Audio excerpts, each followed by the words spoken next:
Menjalin asmara dengan aktor Omara Estekhal, aktris Prilly Latuconsina bocorkan konsep pernikahan impian. Asmara aktris Prilly Latuconsina dan Omara terhitung baru seumur jagung. Keduanya nampak masih menikmati masa pacaran di tengah kesibukan masing-masing berakting di depan kamera. Walaupun demikian, di usianya yang kini 28 tahun, Prilly sudah tak canggung kalau ditanya terkait soal rencana menikah.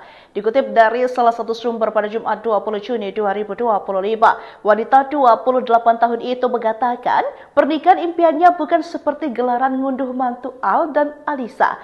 Meski tak menginginkan konsep pernikahan layaknya ngunduh mantu Al, Prilly tetap memuji kemegahan acara malam itu. Bahkan ia menyebut hanya sosok Ahmad Dhani yang bisa menggabungkan perhelatan pernikahan dan konser dalam satu tempat. Dalam kesempatan lain, Prilly sempat mengungkapkan harapan ingin segera dilamar kekasihnya saat ini. Menurut Prilly, hubungannya kini dengan Omara sudah tak ingin dibuat main-main, mengingat usianya yang sudah matang untuk melangkah ke jenjang yang lebih serius.